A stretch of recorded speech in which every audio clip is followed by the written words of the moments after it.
Okay, we are live. Lady with the gun shop is sitting next to me. We're going to interview her. Maybe not. All right, it is 11:06 on December 5th, 2025. It has been a great week. It's opening up with the Christmas party on Monday, which was a huge success. You can go to greenvillegop.com / go to our facebook.com/Greenville GOP, and you can see some pictures that we posted. They're all good. They're all good. Everybody looks thin and well. One exception. You did look like I think you said you looked like a big Overweight elf, yes. overweight elf. So, but he was working the front gate, so it was appropriate. It was appropriate. Oh, and Olga's even got the pictures up on the screen. Yeah. So we had a great time. We did a raffle off. We're doing in the I hate to say raffle off, what do we call it? A heads and tails game. A pistol. Really? Right. Revolver. Revolver. Really? Right. And that was a big hit, I think. But I don't think the best item to sell or to auction is a weapon. Is a weapon with about everybody in the room has plenty of weapons. So I think next time, the better. next Still raised money for you, though, didn't we did. It was good. But I had several people tell me, it's like, I've got more guns than I can shake a stick out. That's I don't need more. But what people did say they would be a generator. So at our next event, we may get a big, like, serious generator, because I think everybody can use a generator. So, and so that was exciting. But the big news last night was Pickens had their convention reorg redo, and everybody knows that 7-month saga that's been going on from the SCGOP, and it was a massive win. We swept everything. The America First MAGA slate won everything from the opening round. And if you know how we do conventions, the very opening round of the convention, the first vote is for the temporary president. That's, think about it. You have to, by law, and it's in statute, the person who opens it up is the current chairman of the party, and then you have to hand it over to get a temporary president to start it. So you elect temporary officers who then elect permanent officers. So normally they're the same. They can switch up. But the temporary officer in this case was our very own Ray Sheen, who's our parliamentarian, and he is pretty much a convention expert. And what we're doing on our rules committee is actually, and Ray's helping with this, he's putting together some training classes and some processes and procedures for people to run their convention. So we'll be able to better do that in 2027. We know how to do it. We've done it, two times. But we, to train people in other counties, they did some really good training. Obviously, the Pickens folks know what they do, or how to do all this stuff pretty well over there. So, they did their trainings. We helped out where we could and what was necessary. But they, they're a machine in Pickens. So I mean, it is definitely the reddest county in the state. And for the SCGOP to think that they could come in there and take out the people that were duly elected last April and start over was really silly. I mean, it's created a lot of angst, a lot of problems, a lot of that type of stuff, to end up in the same boat where the same people who were elected in April were elected in December. So, but we're excited for Kathy Davis, no relation, but they do try to sit there and attack her like she's my older sister or younger sister or whatever, and so they try to spread those. But Kathy will be the chair. Rhonda Billingsley is the executive committeeman. Christy Wistar is the first vice chair. Darlene is the second. Lauren Boyd is the secretary. Melissa Black is the treasurer. So they did a great job over there. Kudos to those guys for standing up. What I thought was interesting with them, they have a little, I don't call it necessarily a splinter, but they do have, a little infighting, as we all seem to, even on our side, the America First side over there. But what was unique in their respect, which is not always unique in our respect here in Greenville, is the people that have splintered off or were having some differences with the other America First folks. They all come together against Drew. So I mean, one would think that is normal and to be expected. But what we have seen here in Greenville, and maybe it's because I'm difficult, maybe because I draw a hard line on some things, because this is about the only way we have survived or will survive. Is I think you have to draw a hard line on things. Is our splinters will sometimes splinter off and then go work with the rhinos. Well, I want to say that has nothing to do with you being hard. I mean, you're like blaming yourself for people not sticking to their values. They do change values, values. compromise values. And go working with the rhinos. Right. I mean, there has nothing to do with being hard. Yep. So I don't know why you said it. Well, I mean, Because he's trying to be, I'm trying to be Oh, diplomatic. I guess today is the day for me to be the bad cop. Okay. I started this we have morning flipped on our- roles. We have I flipped roles. started this morning on our signal. If Oh, yeah, I'm watching. I've been watching. and I'm on a roll. So There you go. And- Go, and- Holding people girl. accountable is difficult. They don't like to be Right, held accountable exactly, at any exactly. level.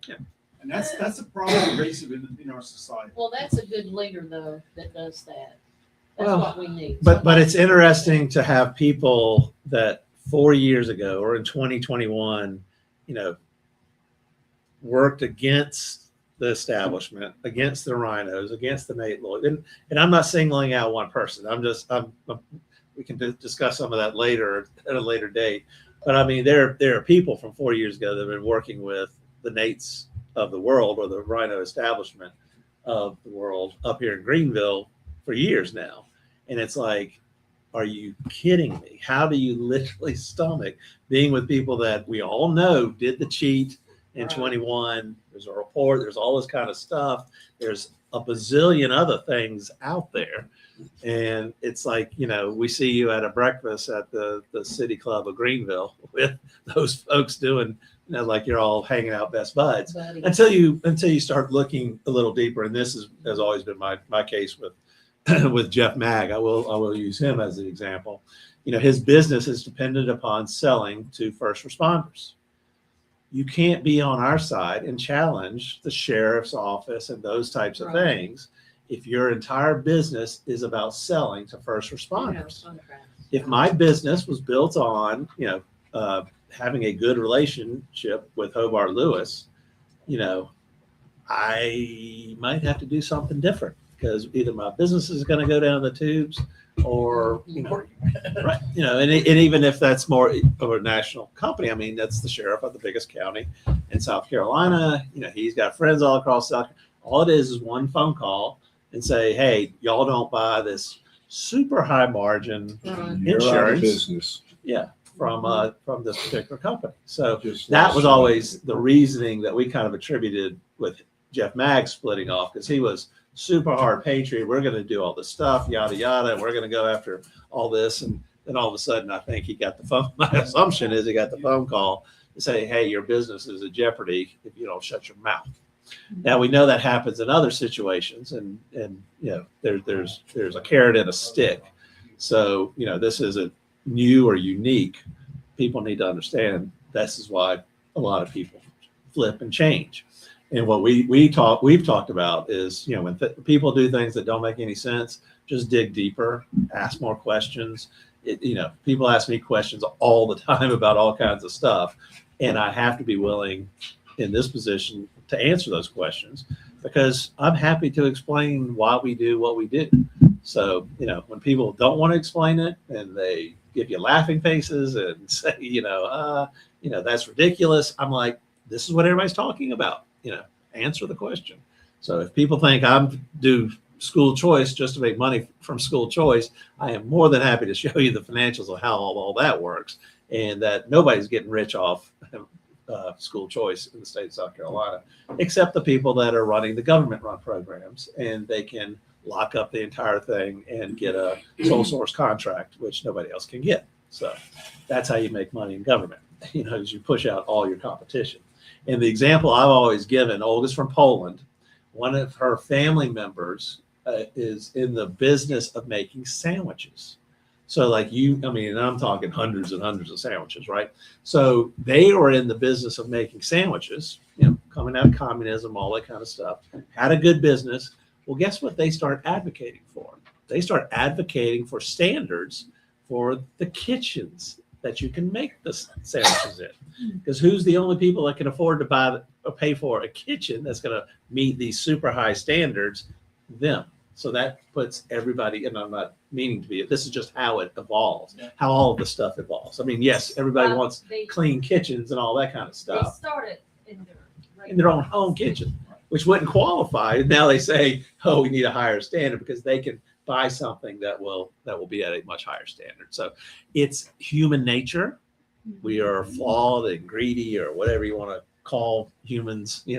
It's just who we are. And that's why capitalism works, is because capitalism is built on your greed, you're willing to work hard because you want to make money, and you're going to go out there and do things, while socialism and communism don't work, because even if we all are in a capitalistic society, we work hard. If you're going to work 10 times what Troy does, and each of you get the same amount, you're going to eventually Quit working. That's how it happens. And what I always loved about going to Poland, you can literally see it in the culture, and in the certainly in the culture, but you can also see it in the facilities. There was in Olga's sister's small town, there's like a big communal farm, big building, all that kind of stuff. And maybe I've mentioned it before. It's a classic, beautiful piece of property, and a barn and all this kind of stuff, really huge, like kind of like an old manor home or something like that. Well, once the roof started going bad, who's going to pay for the roof? They can't go collect the money, from all the people in the neighborhood.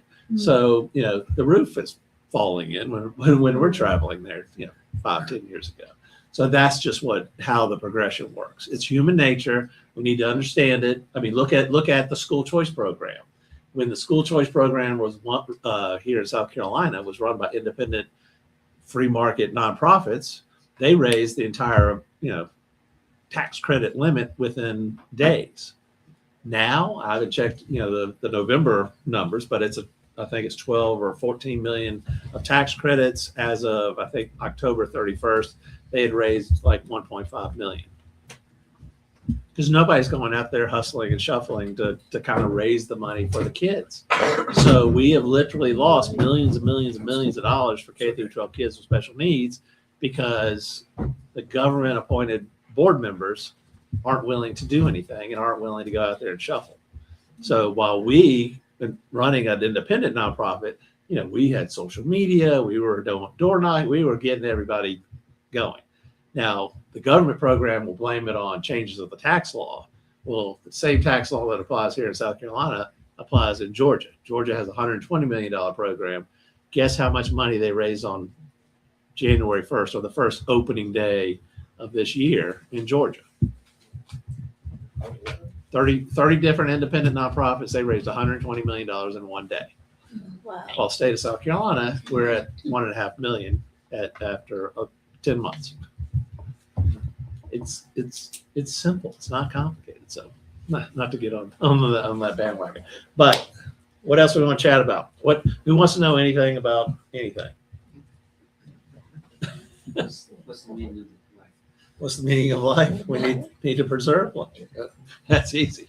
But I will tell you that it was really exciting. Everybody was super excited yesterday about Pickens. So we're I past would rather be a righteous capitalist so that I could get the money in and give the money out than a socialist.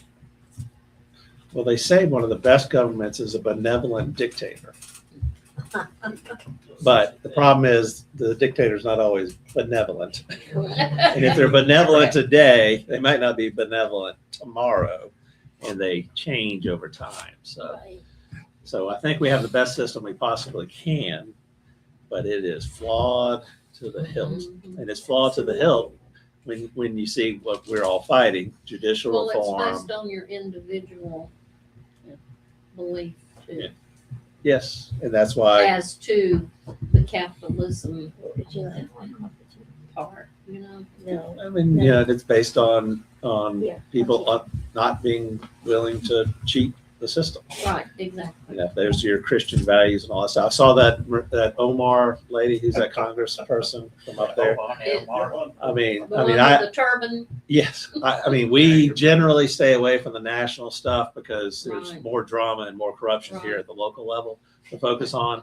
But I'm like, she was sitting there doing an interview, I think, with one of the fake news media folks. And she was just talking about how great and nice the Somalis were. And we we're just good Right. people and we're hard workers and we contribute to the community. And she was all smiles and all that.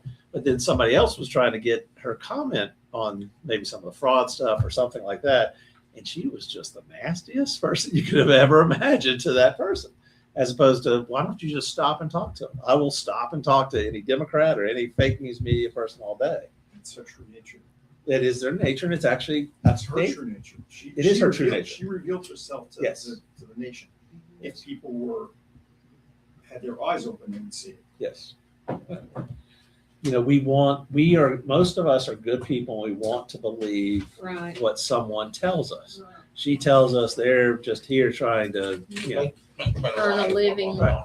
But when, a lot of the talk is, culturally, it's okay to lie to folks. I will tell you, we know Russian. I mean, some of the Russian folks out there have, and some of the Poles, I mean, they got a different attitude about some stuff. When so-and-so's telling me about their siphoning gas out of trucks, I'm like, it's not always rolling around. But that's not smart, number one. But number two, but it's just part of their culture. They have some, and I'm not trying to pick, but there are some. Let me use this American example: the housing crisis, 2007, 2008. Oh, wow. It used to be before that, culturally, you don't file a bankruptcy, you don't do this type of Right. stuff. And I remember seeing the transition because there was a lawyer, big firm or whatever out in California that was there were people underwater and they were actively promoting that. Guess what? You have a mortgage with the Bank of America. You cut a deal with them. It's a business transaction. The business transaction is not working out, so you're cutting it loose. And it changed the culture as opposed to the culture of being, I'm going to do anything and everything I can to fulfill my obligation to pay this mortgage. It became where, you know what? It almost became incumbent upon us to advise our clients, you should probably walk on this. It's a business deal and they're getting the short end of the stick.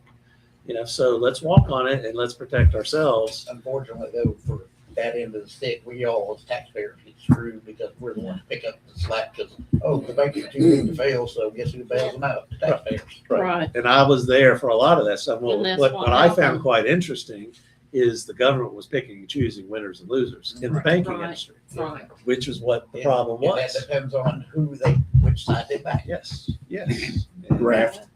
Bank Yes. of America. Classic graft. yes. Bank of But I mean, America's but one it of was, they knew which banks, who they liked and who worked with them. And, but the same thing happened, the same thing happened at that time in the auto industry. Ford was doing Right. very good Exactly. while the other two big three were failing. Well, they bailed out the others two that were failing, and guess who ended up getting on the short end of the stick was Ford, who had been doing good at what they were. They should. I hate to say it, but they probably should have let those other ones fail. It's difficult. You don't get new blood if you keep, Keep the bad blood on. Right. Support. Right. So GM still owes us 11.5 still, billion, and which was forgiven by Obama supposedly. Right. Chrysler still owes us 1.3 billion, and there's a great website out there that's still active from that time. oh really? Okay, that tracks all that. It tracks all the banks. I mean, I was in Florida, so I'm looking at the banks of Florida that still owe $1 billion, millions of dollars. It's tremendous. They bailed out AIG too. AIG was one of them. That was Yes. the first one. Yes, it's one of the big ones. Well, what I found interesting is from our perspective, because one of my big clients was a CEO, founder of a bank, and we were actually in their building, and when they failed. So I mean, we saw that it was the Friday afternoon. You're like, oh, who are these people showing up? You know, because it was happening every Friday all across the country, and that's when the FDIC comes in. It takes over. So there's always like the news reports, and then the news reports were at our bank. And but what was funny is they when they did the bailout of the banks, they gave them that money, and then at the same time, the FDIC regulators were tightening things up. So it's like one hand didn't know what the other hand was doing. So they're giving money out so they to help the liquidity issues, while at the same time the FDIC was dialing things up on banks where there was no point of giving them money if you're going to do dialing up over here. So but it was the same government that was doing it to them. It doesn't matter. That's just the money that the government was giving them. They were printing anyway. Yes. No value in it at all. It might as well use hand them rolls of toilet paper. It doesn't matter all of it. But back in those days, how much was it? You remember what the bailout was for the banks? It was like 700 or 800 million. Yes. Literally in today's world, That'd be nothing. That'd be nothing. Literally nothing in today's world. And Somalis, they take it off billions of dollars, and they act like, it's no big deal. it's going to be an interesting investigation. I I can't wait to see it, but I don't think it's limited to just that area. No. So it's not. I think it's much more pervasive than we realize. Yes, sir. Let me ask you a question along that same vein. Is there anything on the law books as far as our legislators serving on the boards of banks and financial institutions? I don't think so. No. I mean, restricting them or whatever. Well, I mean, you probably couldn't be on the banking committee in the House or Senate if you were on the board of a bank. You follow what my thought is. Yeah. I mean, but that's that's how Things done. Yeah, things are Things are done. done. I mean, where Nikki gets out of office, and what do? They put her on the board of Boeing. Yeah. So in the old days, they just do it at the same time, and it was like obvious the corruption. Now it's like, oh, well, let's give Boeing a lot of money, and then I trust that you'll put me on your board 5 years from now, or once I'm out of office. Yeah. Right. So I mean, that's the type of stuff that goes on now. So in the old days, you could track everything because your quid pro quos were at the same time. Now they're spread over a longer time period, so it's harder to justify or validate that it's there. So, Kind of like organized crime. Look at Wall Street. There he is. There's organized crime right there. yes, I will call on you one day to yes, make good. yes. It's in organized crime and/or RICO. RICO is what racketeering. What you do may not be a crime. What you do may not be a crime, but what you're doing really together in concert is a crime. And that's how they get the mob and all that kind of stuff. So, but that's what the RICO statute. There's private RICO and there's criminal RICO, but that's where they're trying to, or if they really wanted to try. I'm a big believer where there's a will, there's a way. Oh yeah. I mean, y'all see the memes that are out there. Why has nobody been arrested for J6 or for this or for that, or why are no judges been kicked off the bench? That type of stuff. It's because as much of I think Trump and those folks have a huge list that they're hopefully working down, and I will tell you there's a whole lot more good going on than I would have even expected. But, for most of us that are in the know, it's not enough. It's a big list, though. It's a big list, and it's complicated, and It's an enormous list. Yeah. Not just And you don't want to make it public. some things you don't want to make public. You Yes. can't make public because you can't try them if you make it public. Yeah. I mean, there's certain. Claim, oh, you can't get a fair trial. There's a lot of backdoor stuff that goes on you don't want made public, but it's getting the job done. I mean, do you think Kash Patel was covering up stuff for Jeffrey Epstein? I really don't. Yeah. Not really. You No, think I don't. I don't. Well, I think what's happening and the reason why that they're not coming out because they're trying to put together charges against a whole lot of politicians Mhm. that are all involved. And if you start turning around and throwing the information out there, you can't try it. You but can't do anything with it. that's how you feel. You may feel differently. I don't know the right answer. I don't know. I mean, he could be under threats of his life, all that kind of stuff. He could be being bought. I don't know. And time is only going to tell, you know, and we have to kind of wait and see, unfortunately. I mean, we can continue to put pressure on them. You know, I've seen Kash Patel showing up on TV a lot more and speaking more strongly recently. Maybe it's taking time to get comfortable in his position, or maybe it's, Or you know, he's get his just hands finally wrapped got- around everything. or I don't just know. Finally got rid of the people in the department that are the problem. There's a lot of that in there. I mean, it didn't. Yeah. It wouldn't hurt my feelings at all if he'd have went into the top 4 floors of the FBI and said, "You're all fired. We'll hire from below because you guys are all corrupt." I listen a lot to Mike Benz, and apparently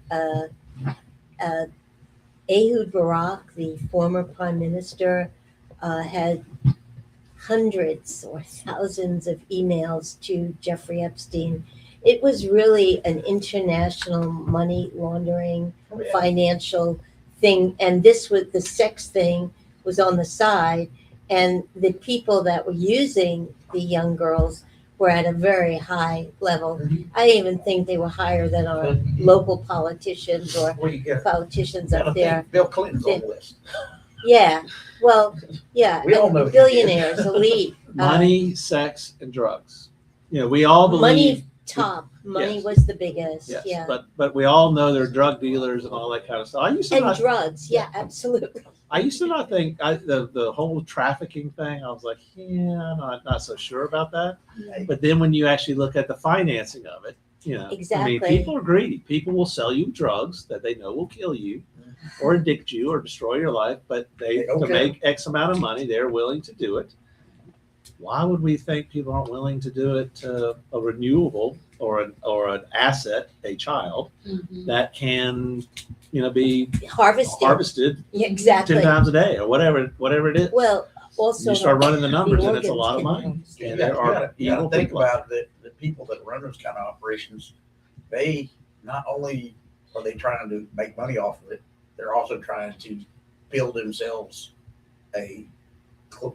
political clout. Because if you have that kind of dirt on somebody, you can hang it over their head and get anything out of them. Yes. And that's what The blackmail was- piece of Sure, it, yes. I mean, look at what's going on here in Greenville. Everybody talked about Thornblade. It was obvious there's something going on out there. It was the soccer team girls from Riverside High School or whatever it was. It was, you know, everybody was supposed to be investigating it. Where's one arrest? Where's one indictment? Where is it? You know, either high school girls were being trafficked or Mhm. not. You know, There are no arrests. There are no None. arrests for anything, well, that's except for this small person, you Yeah, know. they always go after the Yeah, low exactly. hanging fruit. well. I mean, when The we low talked. hanging fruit, absolutely. Right. Well, we talked about it last week. I mean, literally, we have on video a guy running for South Carolina State Senate Yeah. stealing political mail out of a mailbox. Yep. And they're not doing anything. Yeah. What more can you get? And here's the video. Other than the fact that, why is the postmaster not freaking inspector doing anything about it? Because that's a federal fine, that's federal crime. One would think. One would One think. would think. You know, and that was what Pasco's question was. And David here with us used to worked for the post Yes. office, and you know, he couldn't get anywhere with them. So who are they picking and choosing to, enforce these laws against? So, I mean, it's very disheartening in that respect. But you know, what do? We have to keep pushing. We pushed on the U.S. attorney on this one particular issue, and I will say that the initial U.S. attorney for South Carolina, computer folks. Disruptors. Oh, sorry, Jeff. I apologize. You guys still He say knocked that. over the nutcracker. Patriotic nutcracker. There goes Trump. He's going in with He's going in. This is, A football player. this is fun. That's our GOP secretary and second vice chair. We gotta get a better door than this. That's our leadership. To the credit of the former U.S. attorney who was under Obama, or Biden, sorry, when we did initially report that, they did have the FBI scheduled to come up here and meet with us. Then the hurricane came through, and so now we can't do it. so they couldn't do it. But now we have a Trump-appointed U.S. attorney, and I followed back up with him, and I'm going to follow up again, hopefully Good. here shortly, Good. when I have a few minutes to just drop another line, say what are we going to do? I mean, and it's quite curious, it's who's protecting whom and why, and Right. but it's we'll see. I think it's things we don't give up on, but this is where this is why how they try to wear you down. They wear you down because you're always fighting all these little battles. I've actually had the theory that they don't want to solve the pro-life issue because they want everybody emotionally distracted looking at that, as opposed to the money issues. Well, that's the way, Yeah, that's the way it always is. If you want to do something over here, you do something over here to make everybody pay attention to this. And you make this the center of attention, and you can do whatever you want behind the scenes. So they pay attention. Smoke and Yeah, mirrors. there's a Yes. severe lack of focus on these things. And the talk I had with Hayden last night, it's like, how can you call yourself pro-life? We did this offline, but how can you call yourself pro-life if you voted against S323? And it's like, well, I'm worried about people going to other states. I'm worried about us passing this law and then others, there's going to be repercussions. So hurt affects pro-life issues in other states. It's like, stay in your lane. You're a South Carolina citizen. Don't worry about Georgia's laws. Don't worry about Idaho's laws. Worry about South Carolina's laws. They will teach you in every one of these classes, these political advocacy classes, when you talk, have your person. Don't buy the excuses. I'm not. Stay, and I know you're not. Mhm. I'm not. Yeah, I know I don't have to advise you. But if a legislator tells you, well, they're just going to kill it if a senator tells you, oh, well, they're just going to kill it in the House, or I didn't vote for it because they're going to kill it in subcommittee because they're going to kill it in the full committee. Or the governor's going to veto it. Well, the governor's going to, I've heard that one before. I mean, we can't get closed primaries because the governor's going to veto it or what. I'm like, you're seriously going to blame the governor for you voting against a closed primary bill because the governor you think is going to veto it? That's your excuse. They're masters at it. They, Baloney. So let's get the president when he vetoes it. yes. You Yeah. need to stay in your lane. Exactly. Do what you Do what you can do. You have a responsibility on that vote. Don't give me excuses of why you didn't. Tell me, do it. Find a way. Where there's a will, there's a way. I actually, told him, said, you're coming up with all the excuses why the bill's going to fail. I mean, it's good. In one sense, it's good to know what you're up against so you can prepare for it. But when you're fighting the pro-abort side, you can't fight the pro-abort side and fight the pro-life side at the same time. Let the pro-aborts do the work. Yes. Don't do the work for them. We're not the king. We're advisors saying this is what we need to do. Right. You're playing the role of the king, deciding what's important, what's not. Stay in your lane. You're an advisor. Give your advice. Back up pro-life. And apparently, our fourth vice chair, Dylan Peters, told us this the other day. We should not be attacking people to our right.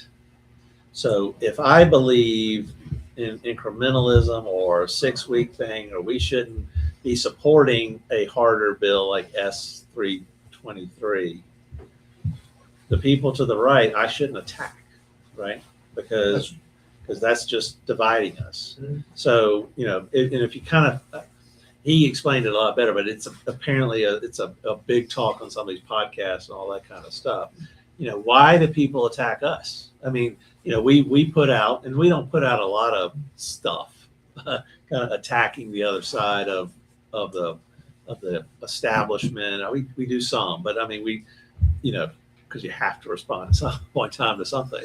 But yesterday we put out the video after, because we should talk about this. Who does anybody know who ran for temporary president over in Pickens? Nate, It was Nate Lloyd versus Ray Sheen.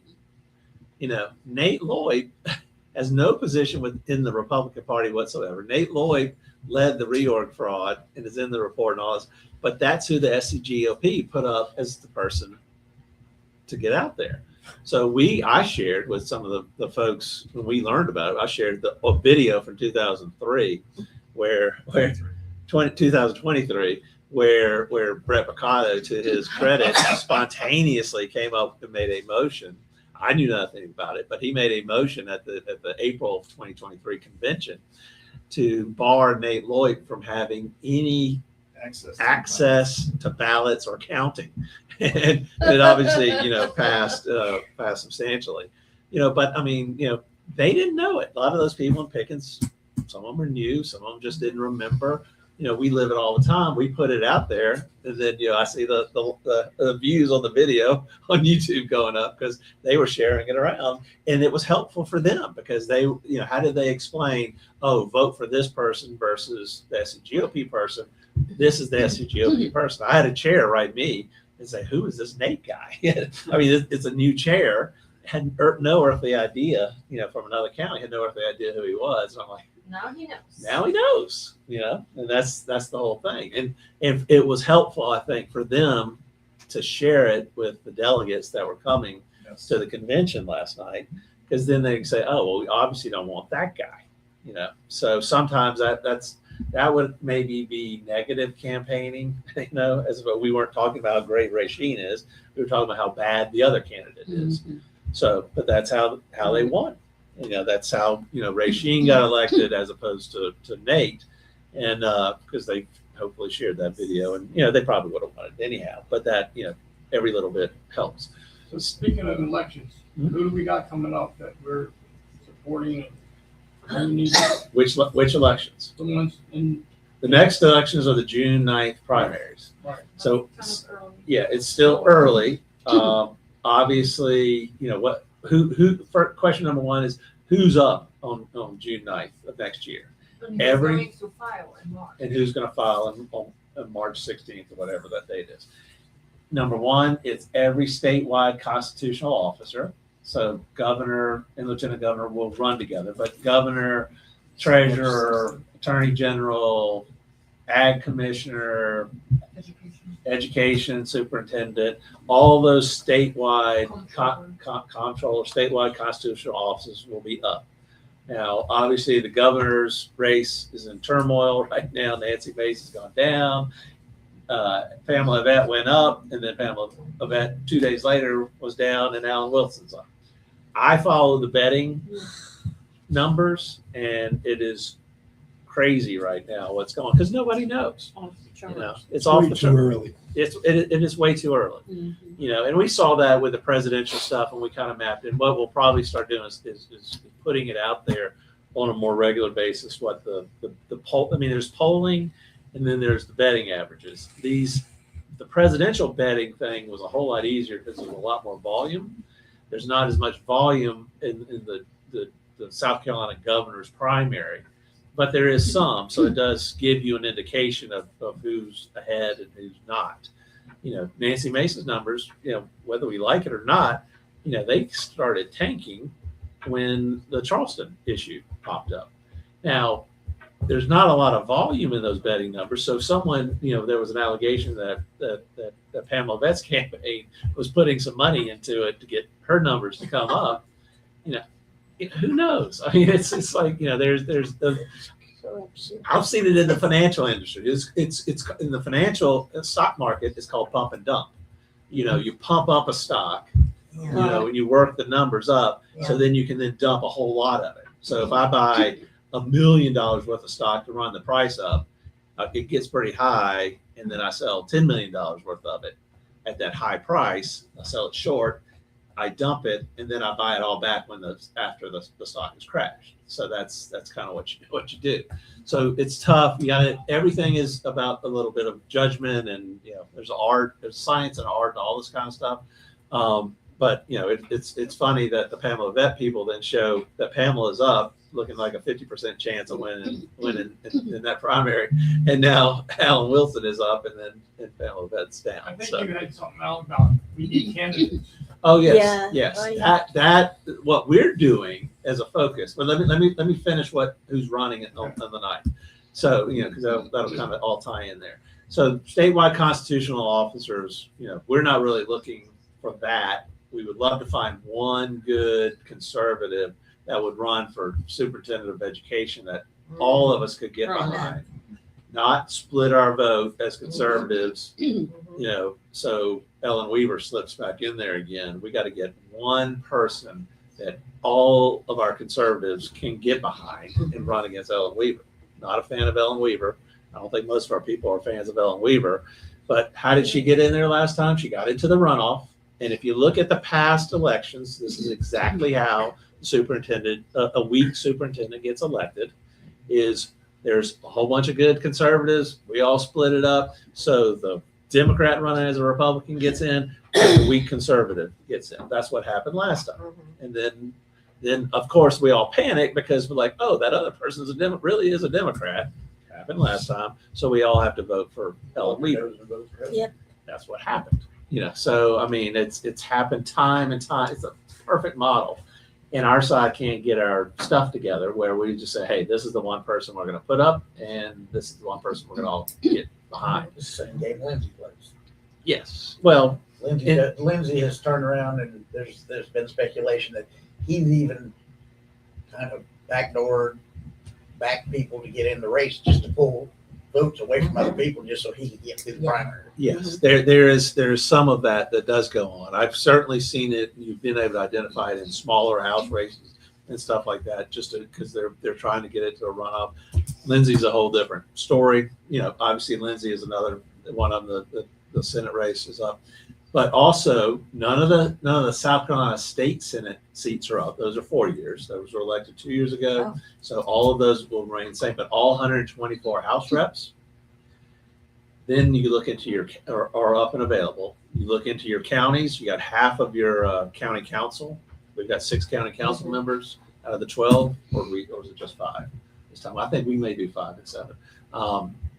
But you know, we got essentially half of county councils, half of your school boards. Those are all these 4-year term things that are out there. Half of the people are up every 2 years. So I mean, you have an opportunity. Like we said it the other day, if we truly want to fix our school system, and if we think there's a real problem, guess what? We can do it almost in one term if we can flip those 6 seats. You know, and then some of those people are good, some are, you know, not. So, you know, we'll see.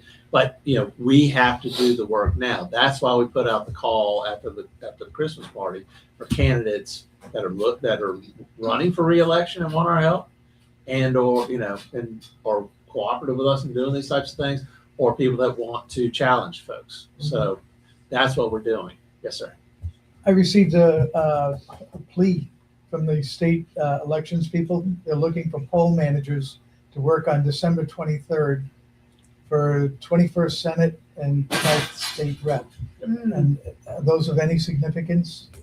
Those are those special elections. I don't think there's that much danger. The Democrats have talked about a write-in campaign against Lee Bright. Yeah. I've never seen these write-in campaigns work. I think we make a thing about it, you know, oh, there could be a write-in to get our Republicans to come out. But we do need to make sure people come out because, you know, I don't want to be the guy that said, oh, it's never happened, and then it happens on our watch. So we will obviously push people to go early vote and then vote on December 23rd. But you know, and are you talking about poll workers? Yeah, poll managers, yeah. Okay. Well, I mean, if you think about it, and Conway's not been too happy about it, but I mean, it's 2 days before Christmas. Who wants I'm to not work? volunteer. Who wants to work a 12-hour, actually a 14-hour day? Right. You know, 2 days before Christmas. You know, everybody's got an excuse not to work that day, right? So, you know, I was wondering who they thought they were helping by doing that. I mean, it's. I think that's just a need of They're in panic employees. mode to get it done. They should, yeah. I So mean, the early vote would be at McAllister, and Yes. when would it start? It will start 2 weeks before. So it'll be Monday through Friday of the 2 weeks before the election on the So 23rd. let's next see, week. Election is the 23rd. Tuesday next week? Or the 9th, Oh. yes. Oh, yeah, yes, that's The ninth. right. It does start on a Tuesday. So it'll start the 9th through the 12th, and it's 8:30 to 5. And then it'll be the 15th through the 19th. That's Monday through Friday. It's not on Saturdays, but it's McAllister Square too. It's also not near where any of these people are voting. So you're not going to have a lot of people coming to McAllister Square from Greer, to vote. That's part of the problem, and I don't know the restrictions or, if Conway wasn't able to get some location that's more in the heart of that district. So early voting actually starts on Monday, December 8th. December 8th. So it's 2 full weeks. So all next week. But, we should push folks and we should reach out and push folks to vote early.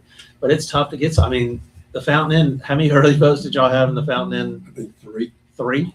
Nobody was driving from Fountain Inn to McAllister Square. And it's Friday, Early the vote. deadline for absentee Those are probably ones that work in Greenville. They were, I'm here anyway, I might as well do it. So are we doing any We're action 2 of them. so. or leave right?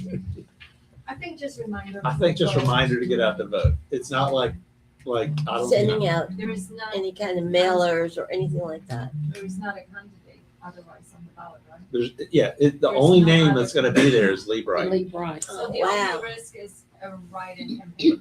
And think about how hard a write-in campaign is. It is extremely difficult to do a write-in campaign. Especially in a short period of time. Yes. Now they To do a special write-in- circumstances, all that kind of weird You'd have stuff. to have 2 full years of going out and knocking on doors and getting people to remember. You'd your have to name. do a lot. The one secret one, or not secret one, the one big one people talked about from the old days was Strom Thurmond. And it was a write-in campaign, and apparently they were giving pencils to everybody as they walked With in his name on it. with his name on it. Oh, my God. And this is in the old days when you actually did have paper ballots and you wrote names down. And all that. So they gave everybody a Strom Thurmond pencil as they were walking in. Genius. I'm like, but not allowed. It's illegal Yeah, now. right. So, No. but illegal today. It wasn't illegal then. Oh, my So it was that. And but think about this. I think after R.J. May was either indicted in Oh, yes. there was an effort to do a write-in campaign Because he was for already on the ballot. because he was already on the ballot. So there was an effort. He's accused of child, think and what- now that a was- convicted child Wasn't pedophile. he after the arrest already? It was after the arrest. It was something, but there was an He was effort. in jail because that was his November. No, this I November. don't know if it was. In June. I think it was the June. I'm not exactly sure the exact, but there was a concerted effort for some people down there to do a write-in campaign against a guy who has been indicted and or arrested for child pedophilia, Pedophile. and they couldn't get that done. You got to have somebody with a really simple name too. If you got to find somebody, number one, and then number two, they got to have a simple name because most people can't remember it. But people go in there and it's whatever's on the thing and they just hit it.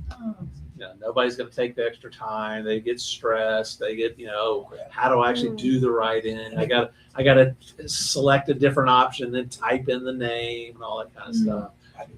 You pretty much, If I don't like somebody's name, I'll write my own name in. to have a successful writing campaign, you'd have to have an army of people knocking on doors. You would. And leaving Really? notes, an army. Right. Because if you do it more than 2 weeks prior to it, most of them are going to forget. Yes, they'll forget. They won't do the early voting. It's the army that we're trying to build right now. And then I'm not picking on it. There was a radio host, I won't name a name, but he was complaining the other day on the radio that how much more organized the Democrats are. And they're all organized, and this is what we're trying to build here, right? I want every one of our 151 precincts to be mobilized with 5 or 10 people that get out there and know who's who everybody votes for, all that kind of stuff. There's a guy in reorg out of Wasn't the same radio host well, it's not, not encouraging people to attend real maybe? maybe I don't know. I'm not I'm not perfectly sure on that. Maybe I don't, chemo brain, I don't recollect exactly. So, because I do know what we say here sometimes gets sent to these people. But he was on the radio the other day talking about the fact that, you know, the Democrats were much more organized. I think we have that feeling. Maybe they are, maybe they're not. I'm not fully convinced. I'm not fully convinced of all of that. But what is It's not a interesting. phone, it's a chemo. Yeah, what was interesting is the same radio host then talked about, well, you know, we'll get busy in January. And I'm like, well, that's no, you get busy today. I mean, we get organized today. We send out the candidates email the morning after the Christmas party. December, I want December to be a very big month for us. This is our opportunity. I mean, you know, when I used to work in the old days, you know, the holidays was when you could catch up on everything, you know, and it's, you know, as Chris, legal environment, that's what you do. But this is when we can get organized. So January 1st, we're not thinking about what to do. We're hitting the ground running. We're getting organized in December to find candidates and identify people that, you know, want to work with us. And then, you know, if somebody is running for re-election, doesn't want to incorporate us in what they're doing, then we're not going to have any guilt in finding somebody else. I mean, the phone calls are being made now about who they're wanting us to support and all those types of stuff. We're going to support people that are cooperative and work with us and will work with us on legislative issues. You know, I mean, we censured Pamela Vett. Guess what? I did probably 2 weeks after that. I said, hey, our elections are about over. We're going to be focusing, you know, changing focus on legislative issues.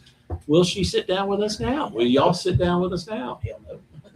The answer was no, of course. You know, I'm like, okay. And then I get chastised for censuring her. I'm like, well, we've been asking her for 4.5 years to sit down on stuff. How much longer did I need to wait? And I then appreciate the someone, advice. not from her campaign, but working closely with her campaign, said that apology would be nice first. She's gonna apologize? No. Ask us to apologize. Yes. Yeah, we should apologize. No. She's gonna apologize. Yeah, Thank you. That really. was, That's what it should be. That's what it should be. Yes. She's the That's one that wants brilliant to elect the answer. position, not us. Jeff's brilliant answer was like, even if by any chance she becomes the governor. What changes? What Nothing changes. We got a governor right now that doesn't do anything for the kids. We got, you know. He doesn't do anything for the Governor adults. Bichat. He doesn't do anything for the adults. Right. No, he does Yeah. something for Let us. alone He the raised our kids. taxes. So I'm like, you know, it's a weak position anyhow. And, you know, the comment that was given to me was, oh, you know, she'll sign anything that crosses her desk in regards to school choice. I'm like, well, we're looking for a governor that will use the bully pulpit, that will get out there and hammer the table, not sit there and wait for the Right, legislature to send some exactly. legislation so they can have a nice picture signing ceremony. I'll be quick. It just, I think I heard the same radio guy. All these guys failed to mention, radio, TV, whatnot, is that I knew someone in Connecticut.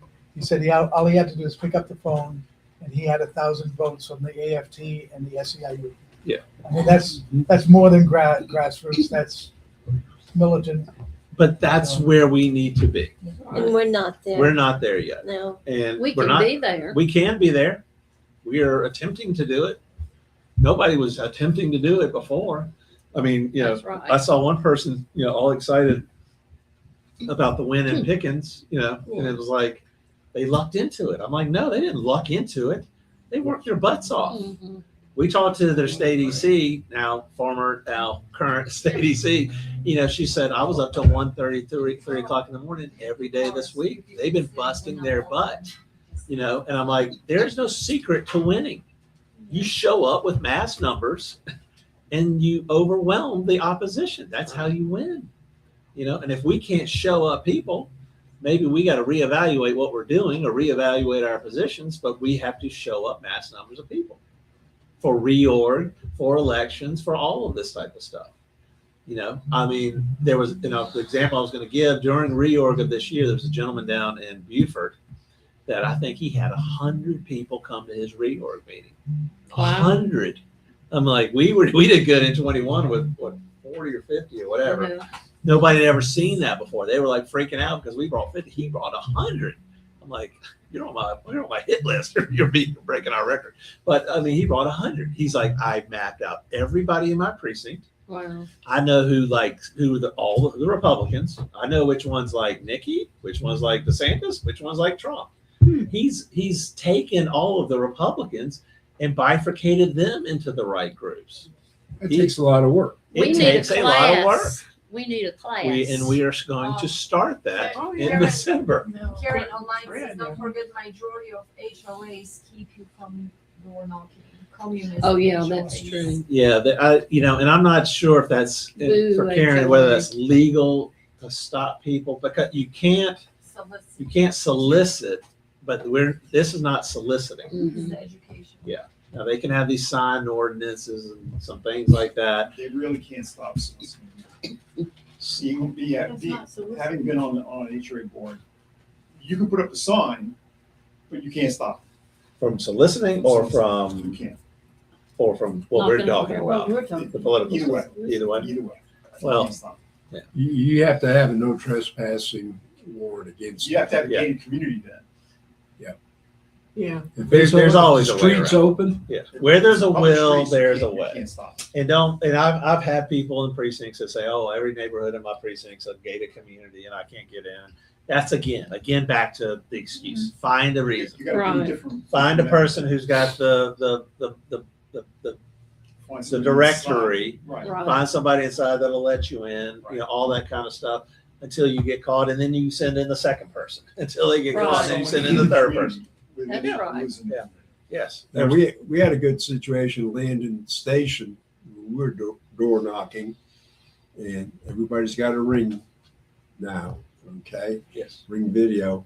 And the guy comes rolling up. He said, "I saw you were at my door. What do you want? Can I help you with something?" I said, "I just want to remind you about the runoff, and would you please consider this candidate? Yeah. Please go vote." Easy. He goes, "Oh, okay, thank you." Yeah. So you just gotta Right. present yourself in the right way, and nobody will complain.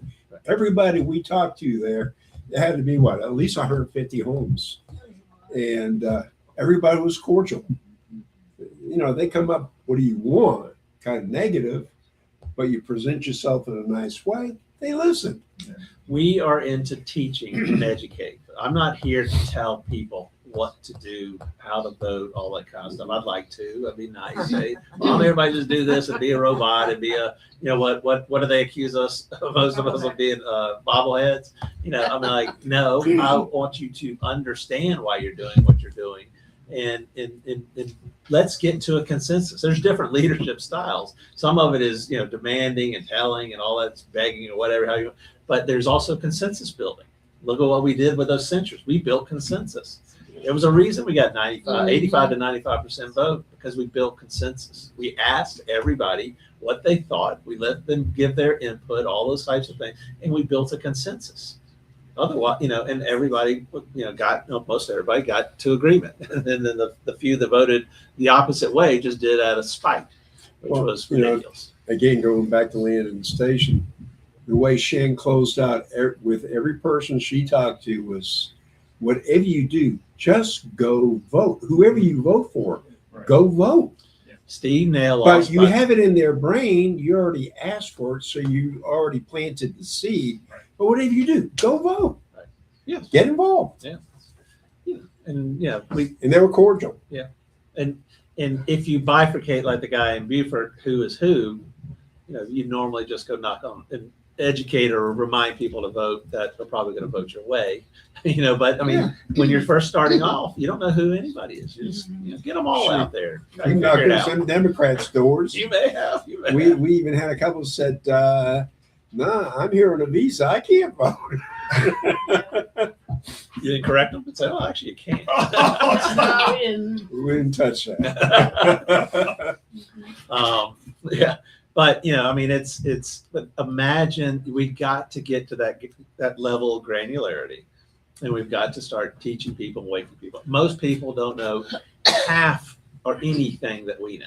I mean, I got people good people have been around for years that, don't remember certain things. And I'm like, how do you not know this particular issue that's out there? Because even amongst us, we're not living it 24/7. Olga and I do, and it sucks, but I'm like, we don't really want to do this forever, and we need more people. But if we get to the granularity, Steve Nail lost his runoff by 20 or 22 votes.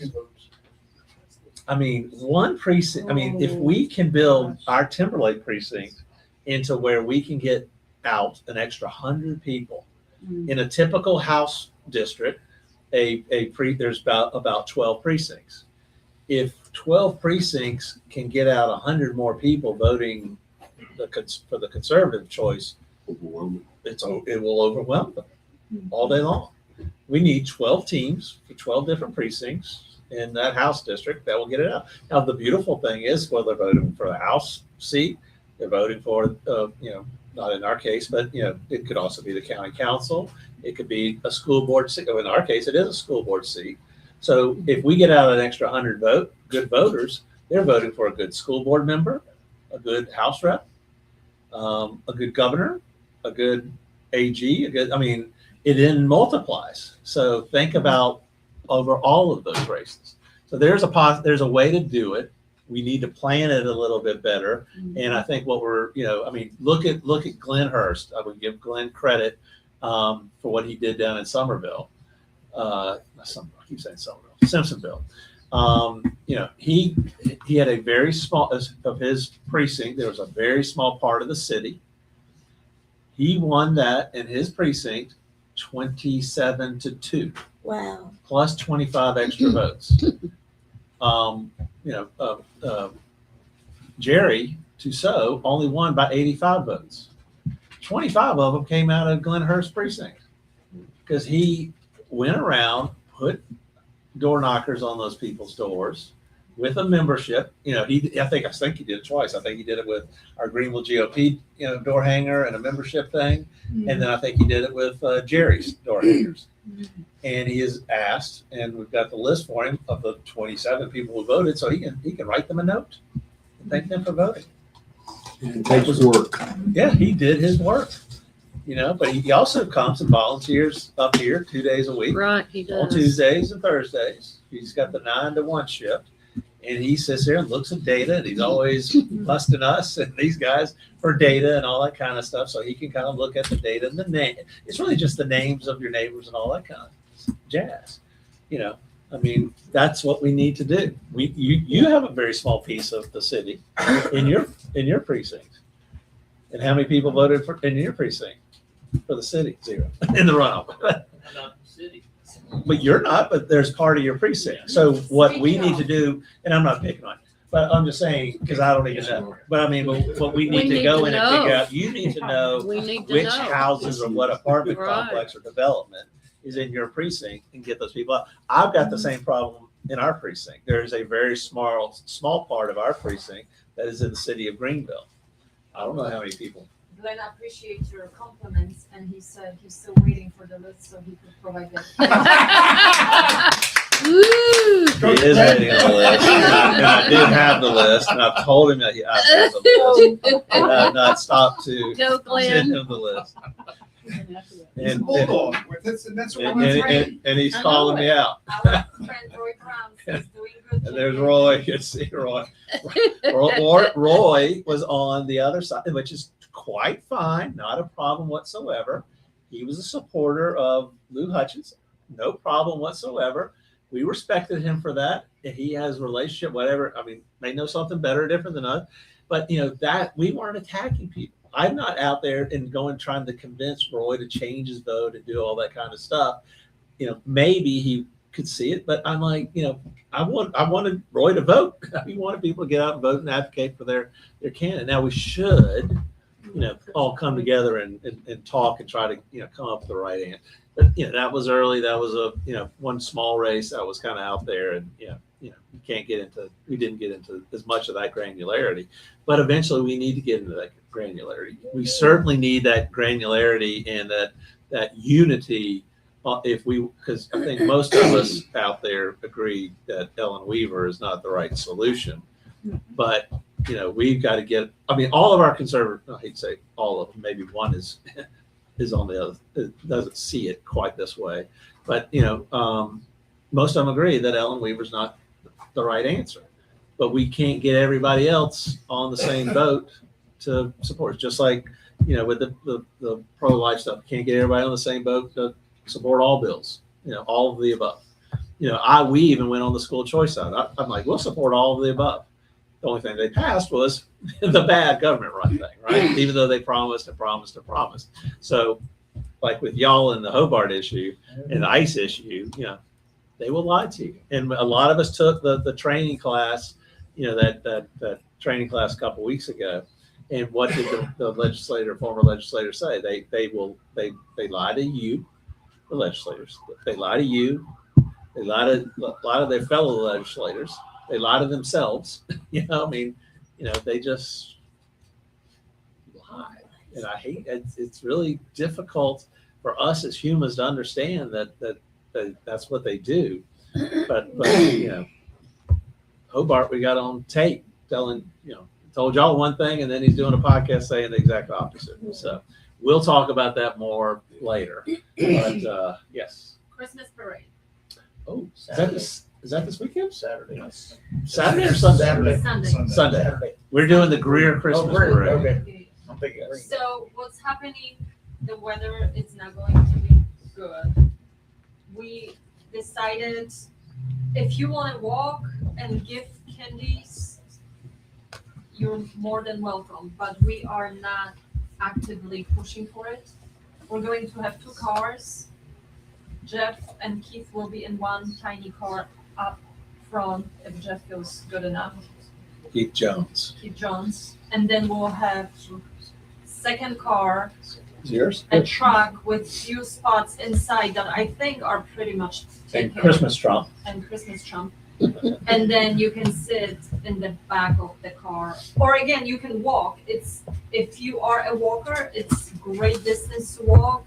Because of the weather, we're just not really pushing for it because it's bad weather. If I didn't have to be there, I probably wouldn't. Where do we meet? Well, if you're interested, let me know. We'll send you the address. I don't have it Okay. with me. It's just not in mine. But they line up all the vehicles in a particular area. Right. And you're either on one side of an odd or an even. And so. So Terry has all the details. If you're interested, text me or Terry will get you the information where to meet and all. How long does it last? Maybe like 2 hours total, Maybe, like yeah. because you come and line up and you wait and then you walk in a pretty slow pace. I think it's a mile, the parade route, so it's not a long walk, but it just takes time. Standing in line, no waiting. It's cold. I mean, it's probably cold. Yeah, we'll see. Last year, I think we were signed up for If this it's and the going system to don't rain. if it rains, they cancel it. Yeah. But Right now, it's just saying 59 degrees and overcast. right. So maybe 59 like is not bad. Chance of rain. 59, Yeah, that's not so. 59. That's not what I have. I'm getting 52 is the high. So you're on the hook. So I think we'll have a charger or whatever to plug him in so he can be on the back of your truck. Oh, wow, we're having some, Oh, you have an ACL on it? Wow. Must be nice. My 94 Ford does not have an ACL. No. oh no, we have snow in the forecast for Monday? No, most of the cloud. And then we'll have probably the speaker and probably just play the YMCA song constantly the whole time. So anybody wants to dance to the YMCA song, a mile. Just don't fall off the truck, please. Yeah. We don't need that. No, don't. I don't need that. I will give, in talking of insurance, there's 2 things that are going on with our party insurance. We have had through the Hartford, I think is the Hartford? Yes. Liability insurance for the party for the past 4.5 years. It's about $550 a year. Just, you know, we kept it just because it's safe to always have. and all that kind of stuff. Turns out that Hartford's getting out of that business in regards to political organizations because of the heightened liability that's going on in politics and the Sue Happy lawfare that's out there. So they sent us a notice that they're canceling it or non-renewal. They don't cancel it. They just say, hey, we're not going to renew it. They would also not write a rider for us to offer insurance or offer the beer and wine at the Christmas party. Because normally you get a rider to make sure that's covered. Tommy, one of the things we had to have was a licensed bartender. Tommy got licensed, and if anybody else would like to get licensed for $12.50 online. Oh, You guys can thank you, Tommy, for doing that. But to give the SCGOP credit, we are a subsidiary of theirs. So, and we did check about getting insurance for it, and it was going to be like $550 just for the Christmas party.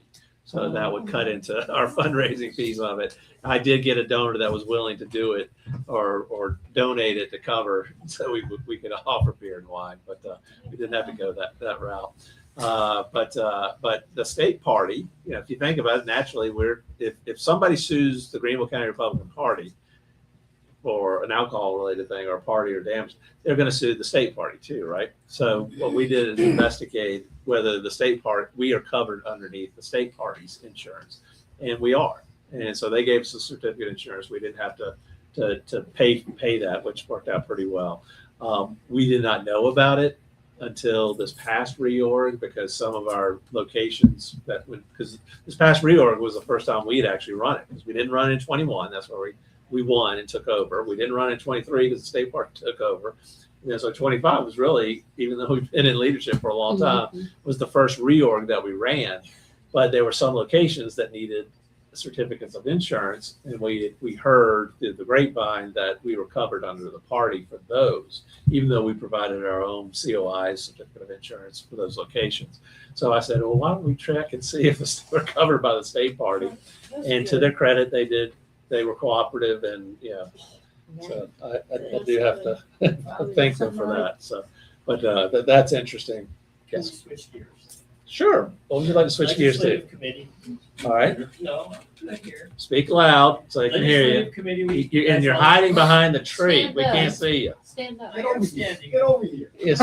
Get over there.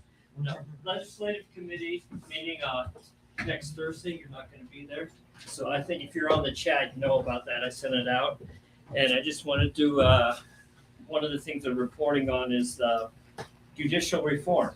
Yes. So there are two bills out there. I kudos to the Brain Trust back here. They got a great search engine for bills. And so at that meeting, we'll probably do some training on that. I've worked on it. I found out there's two bills in the House for judicial reform, H3526 and H3033. The first one, it looks like they're trying to put something on the ballot, the next ballot, to change the Constitution. To have closed primaries, there's something in our Constitution that needs to be Right, so changed. they're asking to change the wording in the Constitution where the Senate doesn't pick it with their committee, but the governor does it. So that's one of them. And H3033 is going around the other way, where they're going to say that any legislative lawyer has to recuse himself from the committee that picks if they've worked with the judge in the previous 5 years. So Josiah Magnuson is the primary sponsor on H5326. I've reached out to him, sent him an email, asked him to contact me, and he's also a secondary sponsor on the other bill. And I wanted to get your input on. I sent you on. Chumley is the primary sponsor on the one where they recuse themselves. Do you have any comments on Mr. Chumley, if you're allowed to speak? He's in Greenville here, so He's partially Greenville. Somebody we can influence, I would hope.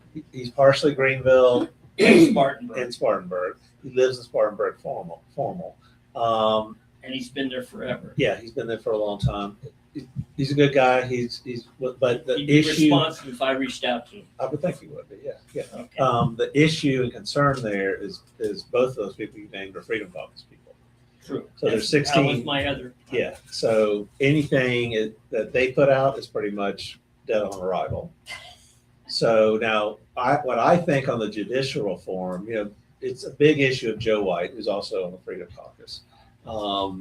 Longer story to that, but there's a push for judicial reform all over the place. Right. I think what's going to end up winning or happening is whatever Ron Reddy and those guys and the Doge SC guys are pushing, because they're putting, it's West Donahue, those guys, they're Do putting they have the an money. actual bill in there? I don't know if they've got a plan. Okay. I would assume they are writing up a bill that will be pre-filed here in December. I think the pre-file is about mid-December, probably the 14th or something. I don't know why that's on my mind, but probably the next week or so. So there's pre-filing going on that will happen in December. My guess, because they're the ones sending out the text. They're the ones, I mean, it's easy for me as a House rep to file a bill, and I file the same bill all the time. Right. But somebody's got to get support. And what Ron and Reddy and those guys have been doing is getting people to sign on to their Palmetto 250 Revolution thing. And I think that's I mean, I'm not so sure about those guys and all that stuff, but I'm not sure about that either. So. but a lot of people aren't. But if they're going to push that, and I think their solution is to change the Judicial Merit Selection Committee, because they do to do it right. You got to do the constitutional stuff, but you can change and take off all of the legislators off the Judicial Merit Selection Committee, Which is kind of what H3033 probably is yes. geared Yes. to do. Yeah. So should But I my reach guess- out to Ron Reddy, or do we? Well, Do you just have do- contact? I do. So, I mean, I would just do the research and figure out what bill, or whether they're pre-filing a bill or something like that.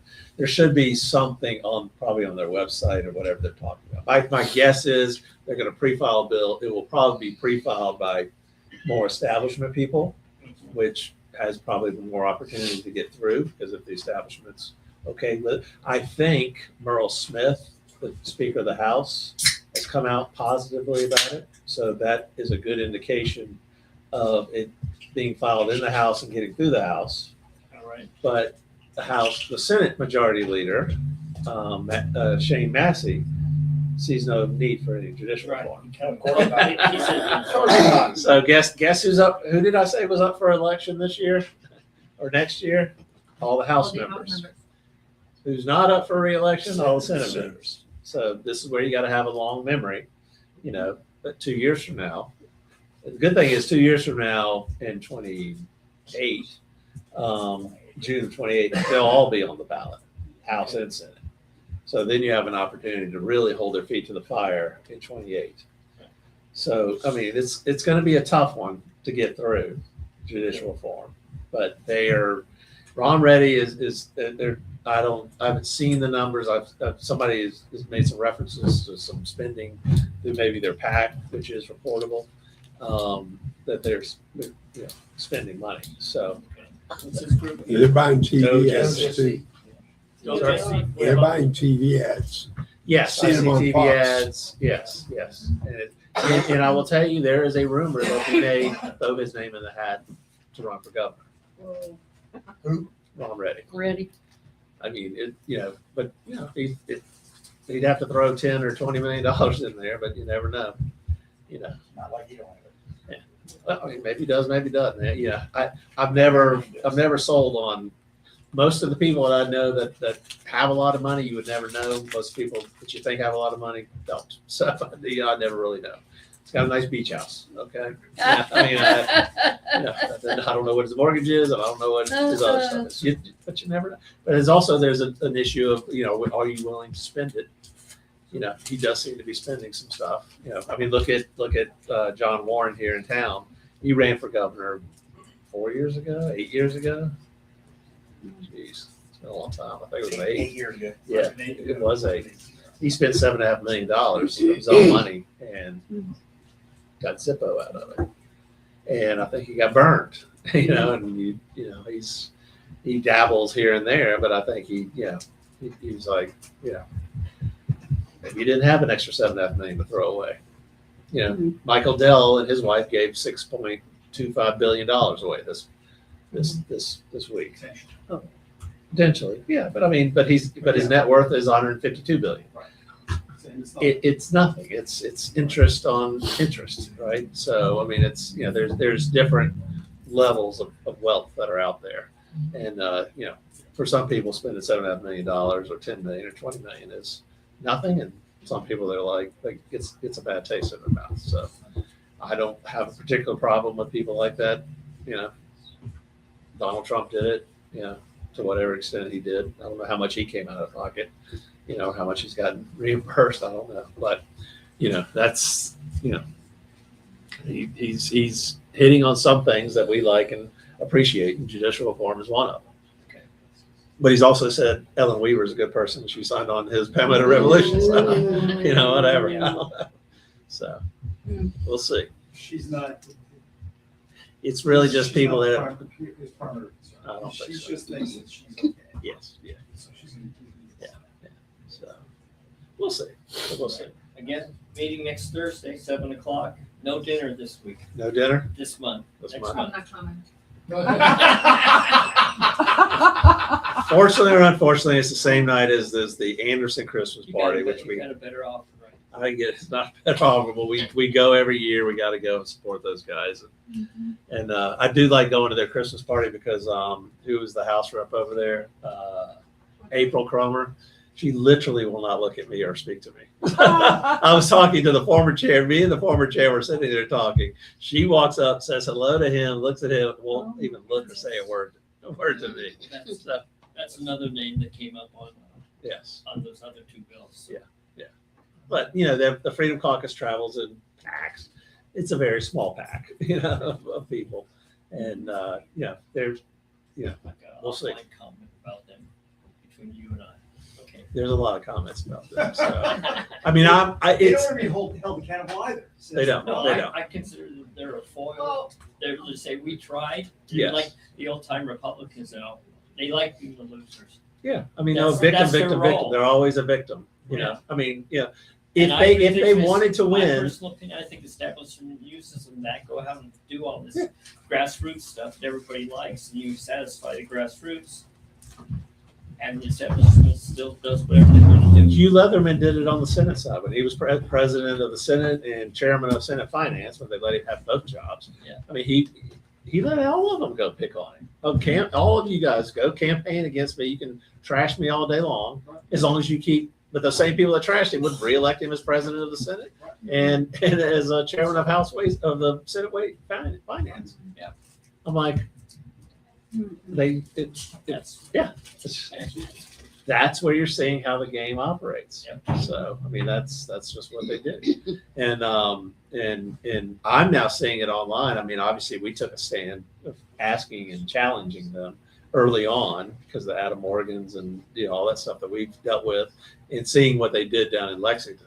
But I mean, now I'm seeing it from people I don't even know making comments and statements about the Freedom Caucus. So they can be excited, but their numbers are dwindling. Whether they act or not. So I mean, because the last number I heard was 16, but they were supposed to have how many did Adam say when he came and spoke when it was congressional? They were going to have 30 or 50 Freedom Caucus people after the last election. Well, so I don't know. when you're founded by a pedophile, it's not a good. Is that something you want to address? Maybe too long. But when we made a post yesterday about the convention president, and we listed Nate's losses, Yes. and one of things you pointed out that he is running Freedom Caucus to the ground by the partnership, Right. backdoor partnership with SCGOP. Yes. prove it, yes. Someone asked, I think it's an honest question, what did you mean by that? If you look at what has occurred, I mean, obviously, Adam Morgan and R.J. May were allegedly the co-founders of the Freedom Caucus, Even though they claim now even though they RJMA was not, but right. I don't. So that they didn't dispute it when R.J. was saying it before he admitted or was convicted or whatever. But the Freedom Caucus was started in May of 22.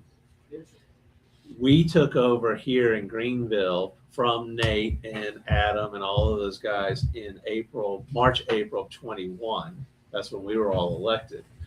Freedom Caucus was their answer to us. Right. They took what we said, our language, our talking points. You know, South Carolina's the bluest red state in the nation, all that kind of good stuff. We want judicial, our platform, I which is almost fine. believe it was Nate's answer. He couldn't get He couldn't. over the fact he was not in charge. Right. So how do you do that? You know, you muddy the When you're water. employee, remember, employee. And Nate Lloyd is the employee of Adam Morgan. So they, you know, where they share an office or next door office or whatever.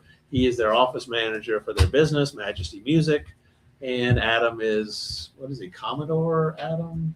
Commodore Morgan. No idea about He dresses up as a pirate and sings to young children. So Oh, Wow. sound like Sounds like alcohol. there's nothing wrong with that, Sounds but for the like- fact that there's a lot of other issues that are child pedophilia and that are a little disturbing. I work with kids too.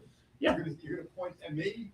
No. No, but I mean, because I don't know of any other connections that you have that you have not founded an organization with a convicted pedophile. Or You don't have a first cousin or an employee that is doing certain things, or a first cousin that is on Interpol's most wanted list for distribution of child pornography, possession and distribution of child pornography. I was about to say that. But- There's some lack of cousins. And they have your same last name, and they went to Bob Jones and grew up, two doors down from you. Their father didn't change the surname.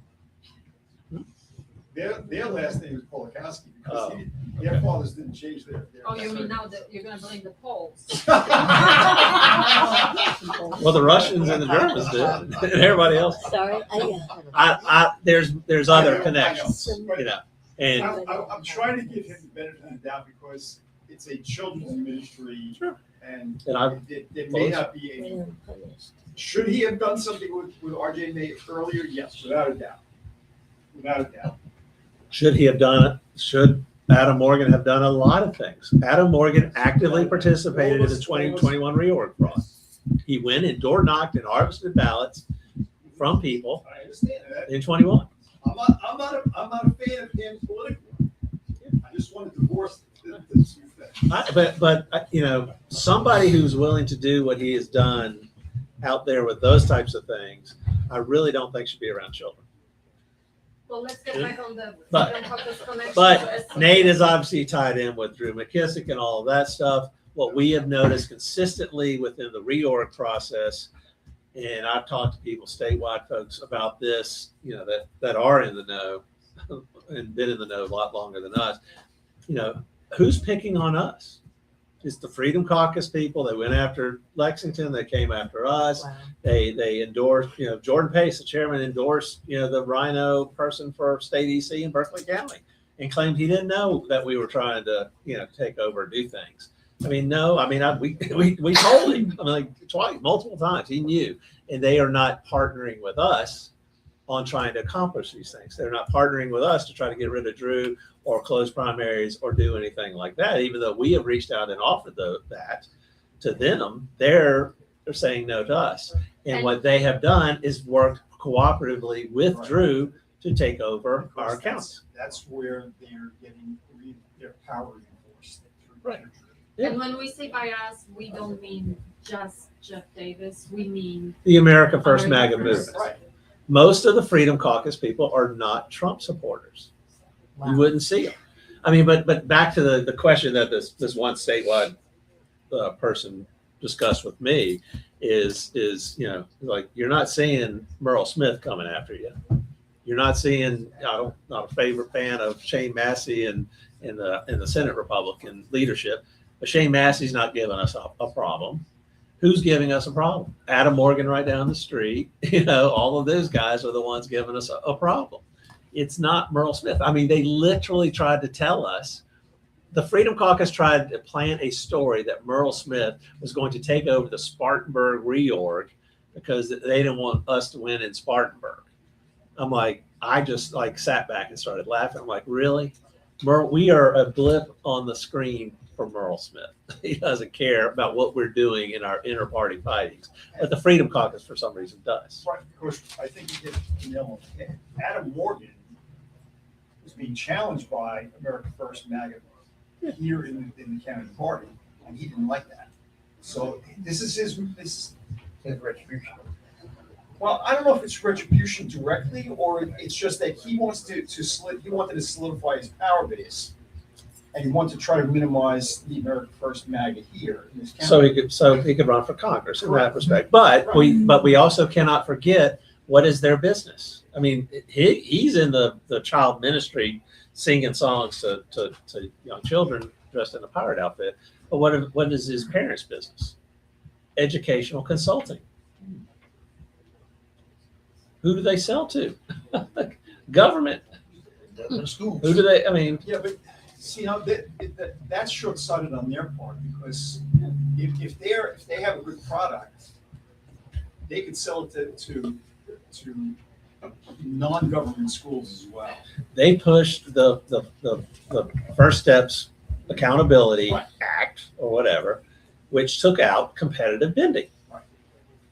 Maybe so they can sell more books. I mean, are you kidding me? How can you be about freedom and limited government and all this stuff, but then you take out competitive bidding and make the program bigger because somebody embezzled money in Greenwood from First Steps when they were getting 8%, now they get 13%, to run their nonprofit.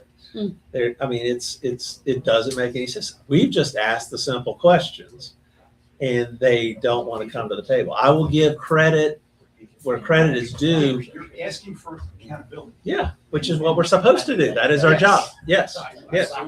But most people have heard it, and I don't know what time they're doing it, but the TPUSA people, whenever they're, I mean, Candace Owens has been out there trashing the heck out of TPUSA and saying all kinds of things. Well, TPUSA finally said, hey, come to the table. We'll do a live feed or whatever. I think it's today. Well, Or the is it latest, postponed? and I don't follow if someone has even most current update, the latest I heard that Candace decided to do a commentary to their live feed. So she's not coming on because apparently, even though she told them you pick time and they didn't time, now she says you didn't ask me what was good for me.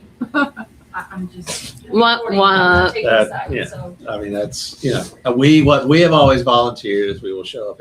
I will go anytime, any place, any condition, I'll sign whatever legal release, because that was the most reason. Like, oh, well, you'll sue us if we, I'm not going to sue you.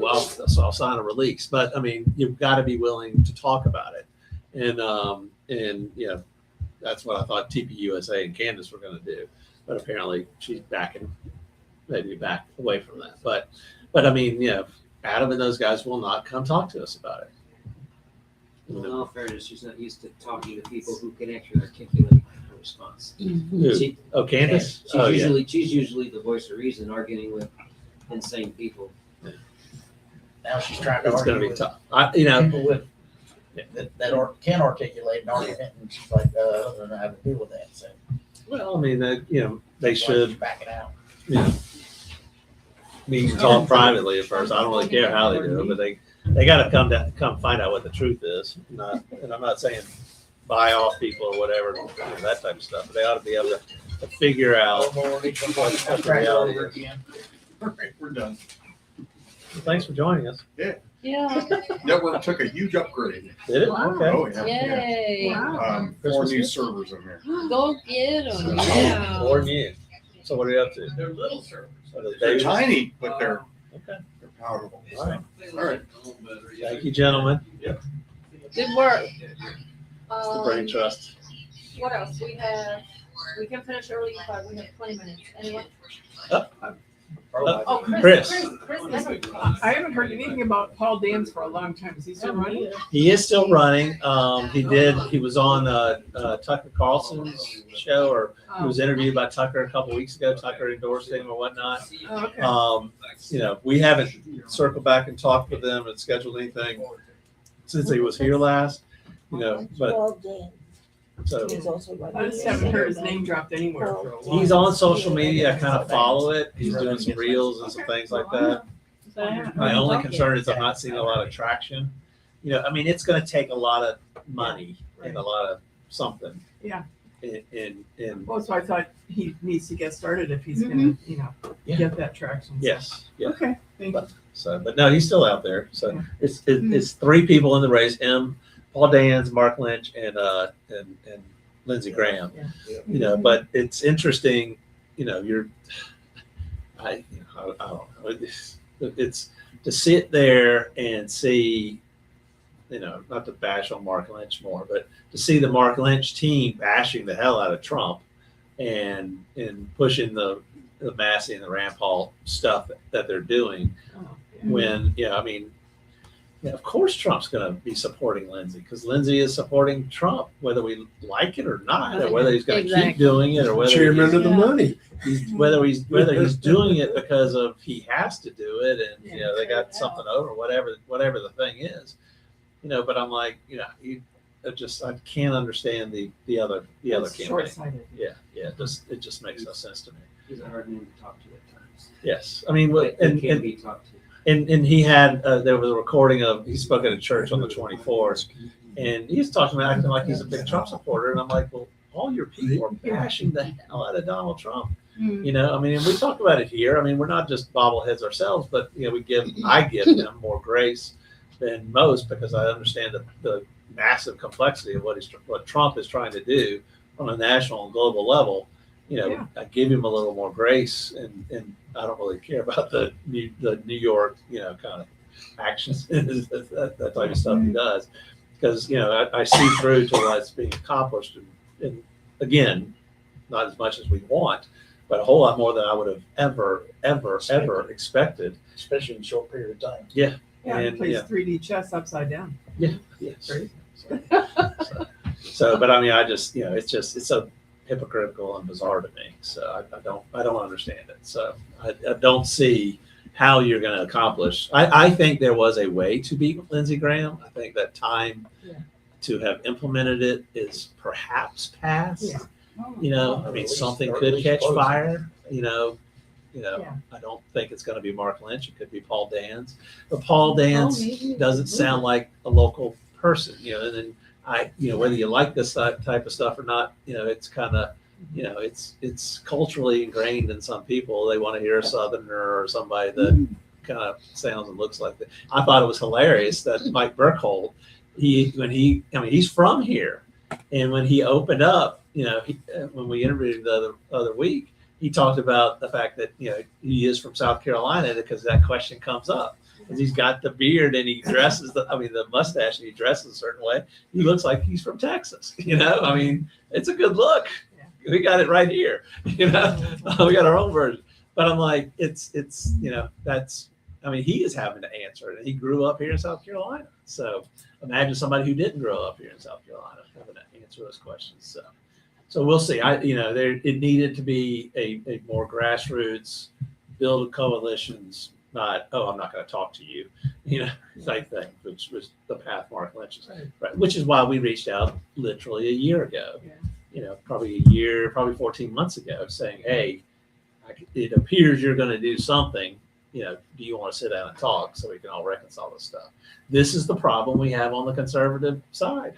I mean, I hate to say I'm sick of it, but I mean, we reach out constantly, and I feel like we have to, because that's how we're, until we all sit down and talk, it's, not going to get better. But I mean, we sat there and talked twice last year, 24, to the Freedom Caucus to say, hey, why don't y'all work with us on the reorg of getting rid of Drew, and we can take control of the state executive committee. So then we could change the rules on how we do primaries and force the state to change and give us closed primaries and accomplish this stuff. And we will help you elect candidates and get through legislation.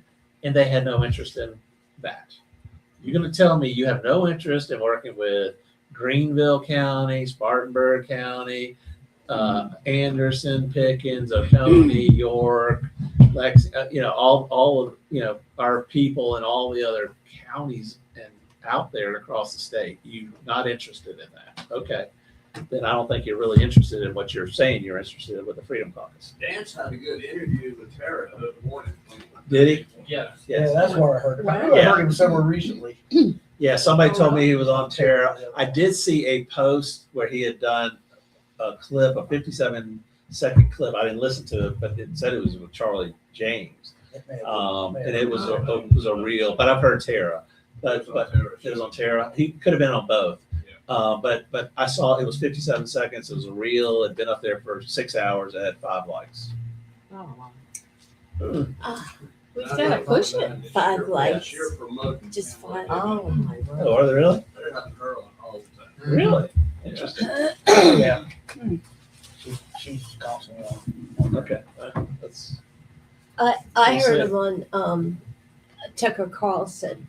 all the hands. Yeah. What'd you think of him? Huh? What'd you think of him? Not very. Yeah. Really? Yeah. Okay. I mean, he's a northerner. I mean, to me. Whoa. Where's You mean a foreigner? Maryland, There's a lot I of northerners believe, or I don't. And he's the person who initiated this agenda 25, 2025. Yeah. 2025. The Heritage Foundation. Yeah, Yeah. right. And I don't know about the Heritage Foundation. Yeah. I'm not a huge fan of the Heritage Foundation Yeah. because of Jim DeMint. Right. But they did at least fire Jim DeMint. So, you know, Finally. finally. I don't know. It's a tough hill to climb for him. But you know, that's why when he did come here, and we haven't circled back with him since the elections. I told him we were really busy with the elections. But I wanted to hear their plan. I mean, you need to tell them, Right. you know, confidentially, whatever. And I'm not looking for trade secrets. But what's your plan for victory? That you know, we can get behind or not get behind. No, So we need to do something. Or is it, like, you know, most people I talk to think it's a foregone conclusion. that You Lindsey can't Graham's- give up. Just can't give up. But we have you have limited time and resources. So what do you dedicate it to? Did we win a couple extra House seats, or do we focus on a race that we don't have much of a chance of winning? As painful as that is, That's but I'm only like- 6 years. I And know. that's why Lindsay keeps Give winning, up. Yeah, I can't give up. because they're bigger fish to catch. Well, I think Lindsay keeps winning because he plays the game. Well, that's what I'm saying. And You make sure there's other points of Also, attention. Right. He's got a lot of money. The, I mean, the other reason why Lindsay continues to win is because we have open primaries. That's The Democrats are jumping over and voting for him during Right. primaries. Exactly. It's been that way for years. that's when it's competitive. Mhm. I don't think this one's competitive. That's part of the problem. And you know, Mm-hmm. take yourself out of our shoes. Put yourself in the shoes of the average person that's sitting there watching late night TV in bed. And Lindsey Graham comes on and talks about how he and Trump are best buddies and they're doing stuff. That doesn't know anything else about anything else out there. You know, But he gets so But- much free publicity because he had never met a camera he doesn't He- like. I- Yeah, but he says such outrageous things, and But even people about don't Yeah, know but shoes. They have his no name idea. recognition is off the charts. They see the name, they go to the voting booth. They see- know his name. I They mean, see you his name. think about this scientifically. How, if you were running a campaign, what would you do? You know, who's out there actually voting? It's not, we are a small microcosm of folks, right? And we all are active and involved in this. Most people aren't. You know, But- I didn't used to be. I voted for whomever, you know, I probably would have voted for Lindsey Graham. But I Probably think do the that. people from South Carolina don't, Trump did fundraisers in Florida for him Yeah. because he knows that the people in South Carolina don't want him, don't like him, may boo him. He knows that, but there's some other thing that connects the two of them together. I don't Like know golf. exactly what it is. It's But it's money. Dance, when I heard him, he spoke a lot about international things or national issues as opposed to, specific. Well, if it's Senate, he should speak about that. Yeah, But he's that's- U.S. Senator, I remember his. Yeah, That's the job. That's that the would be job. his That's what he job. should be talking about. But Yeah, actually, but it's not something that we relate to. I mean, Paul. on I a mean, local level. on a local level. I mean, Yeah. at least with in my understanding is, I guess Lindsay was in the South Carolina House, then he went to Congress, and then he gets into the Senate, right? Yeah. So, I mean, he's kind of built his machine over time. Screw up and move up. I mean, to sit there and think your first race is going to be for U.S. Senate in a state that you're not really even from necessarily. I don't know all of His Dan's wife is background. living here, I think. Yeah. She's from North Carolina. But Well, I mean, the other it's- thing that gets the attention of voters is, are you going to bring the bacon home to this state? What are you going to do to make our life better? Even though you focus on national, what are you Yeah. doing for Yeah. us? and, And you that's know, what people look and at. I assume Lindsay could do that. I don't know. We're obviously not the beneficiaries of it because they don't like us. But I'm like, that's what Strom Thurmond and Fritz Hollings used to do in the old days. Strom was a Republican, Fritz was a Democrat, and they ruled the roost up there. And South Carolina got all these military bases and Fritz everything brought else. us 385. Yes. All right, we'll do our pro-life update. Thank you. You sent me a text about Hayden and an event that he's got going on. I had a chance to talk to him yesterday on a Zoom chat. He has what he's calling a pro-life South Carolina legislative training. It's going to be at the Pendleton Library. He intends to explain what the legislative process is. He wants to talk about what bills are being considered, talk about upcoming elections and how to deal with lawmakers on both sides. And this is next Saturday. He's doing it at 12:30. Yeah, December the 13th. And he's doing it. He's teaching it. So, or is I didn't ask that question, but my concerns is Hayden's with pro-life Greenville for life Greenville Park. and a bunch of other things too. My concern is, And he Yeah, ran for he- office. Did he win? he did not win. He ran for I believe it was a city council seat In Walhalla. in Walhalla. He his idea of pro-life is very nuanced. It's so when I say pro-life, I mean defending unborn children. He's typical with a lot of other advocates. When he says pro-life, there's always a big asterisk assigned to it, and so, he wants to talk about bills, but based on the conversation I had with him offline, even though that wasn't specifically addressed, it's pretty obvious. Well, he's got his own version, his idea of what bills should be passed. Again, I don't care if I realize no bill's the right bill, but the bill right now is what we should be focusing on. He talks about unity, but his idea to unity, like so many others, appears to be unity means everyone else comes to me, not that I negotiate with other people. I will say this though. I will say this though. He did say he was willing to have sit down talk. So I should be seeing Dr. Clark shortly. Maybe we could get some kind of panel with him, Dr. Clark, and myself on. I could host it if I had to, but I think it might be better if I was be a better position if I was on a panel itself and could answer questions and points of view. But that's something we can talk about offline. I've been invited to Senator Verdon's Christmas brunch on December 22nd. Senator Cash is going to be there too. So I hope to thank them for the work that they did the last couple months and see what we can do for the future. One thing is interesting. There appears to be some serious questions about Piedmont Women's Center, who allegedly is pro-life, and they actually were founded with the very idea of trying to take people away from the clinic. They bought the house. They originally bought the house right next to the clinic, and were giving women medical attention there. Then they, it was so successful, they bought the land across across the street and built their clinic, and now they have 2 other clinics in the county as well. But there's a lot of things going on.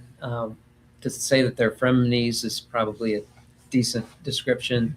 They're doing the work we want, but they're doing it their way. They're refusing a lot of walk-ins. When we send women over there, a lot of times the women come right back to the abortion clinic. So the whole idea of being an immediate alternative to the abortion clinic, they're kind of defeating that original vision that they had. And I know talking to Mark Lynch at our Christmas party earlier, apparently, he actually goes to a church that's one of their major donations, and apparently he and a couple other people are going to go talk to the board, to the church board, with some serious questions about what exactly is Piedmont doing. He knows about Sarah Beth being arrested, and he was asking me questions about, do they really turn people away? And it's like, yeah, I see it with my own eyes. I'm out there all the time. So apparently there's going to be some questions on how Piedmont Women's Center acts. And so that'd be good if we can get the donors upset, then we can that's our best chance to getting them to actually change their ways. And I don't want to see the clinic close. I just want them to be, more true to the pro-life mission.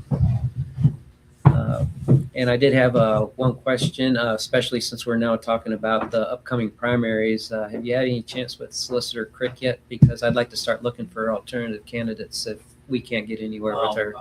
Somebody's helping arrange a meeting with her. Oh, excellent. Okay. Yeah, I'd love to. She did announce, I think, on Monday that she is running for the position. So somebody's asked us to meet. So. Yeah, definitely would like to be part of that.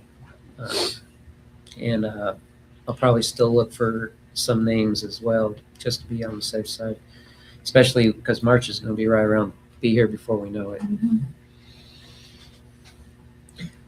Other than that, this Monday is going to be movie night at Denny's. We'll have Horton Hatches the Egg, followed by Elf. And then January will be the first of a 3-part series on socialism. It's going to focus on what socialism is and how to recognize it. And I think so much of what we complain about in these meetings is going to be, I think it will be helpful to understand exactly why people have gotten into this insane mindset in the first place.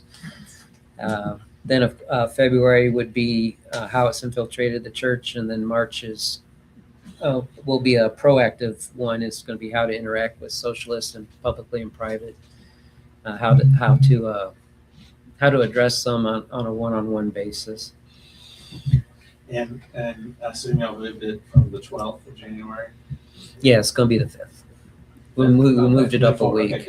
Because the next GOP meeting will be on the 12th of January. That's our quarterly meeting. It's right now scheduled at the library. I'm seeing if we can't get a different facility, but we got it on the 12th. Monday, January 12th at the library. So yeah. I decided to move it up a week because, again, the Greenville County Legislative Delegation has their meeting that month as well on a Monday, and then to have our monthly business meeting. The only other alternative I had would be to push our monthly meeting into February. So I moved the socialist talk up a week. all right. Anybody else got anything else? Nothing. We're good. I do. I saw that Ralph Norman's going to be in January 8th. You know about that? He's coming January 8th. Speaking in Pickens on January 8th, I did see that. So easily. In Easley. Easily, yeah. It is actually with the Yeah. Rhino group in Pickens. So if I saw it the same place you saw it, I thought that was quite interesting that they're promoting the Rhino event in Pickens on January 8th. Then you probably saw it the same place I saw it. Yeah. Rick Tate is the name on there is Rick Tate. He's the former chair of Pickens County Republican Party that they took out in 21 as well. So I'm just saying, okay, it's coming together. yeah, it's the fact that you don't it know does who say Rick Rick Tate. There are a lot of names. Yes. There's a lot And of a lot of names. history. Yes, and the fact that they don't know who Rick Tate is and they're promoting Rick Tate's event is dumbfounding to me, so. Well, That's- it is. Well, I think Ralph's looking for votes, period. Yeah. I think Ralph is looking Oh, for Ralph votes, is looking for period. everywhere, because Ralph is not even on the radar for the betting averages and all that stuff, he's not even in there. So, I mean, how he's not even on the list, I don't know. What's that old expression, this guy's finished last? He's a nice guy, you know, and I've said it before, everybody surrounding him are bad people. They're bad. Ralph sounds like a nice guy. Everybody around him is either bad Rhino, bad Freedom Caucus. And I'm kind of like, you know, What do you do? Yeah, it's- really. what do you do? When you got Nancy Mace shooting herself up every time she turns around. Whoa. Just like that. She But all did. the people How I does know she shoot around herself up? Nancy are good people, or have been She good people. mean? What did Until she her, mean? and we could talk She about shoots that. herself in the foot. Yeah, Yeah, constantly But doing things. her Mess herself main up. campaign guy, consultant or manager, what? I'll bring some more Yeah. connections. Her Here. the Trump connection quit this week, and in a real Public.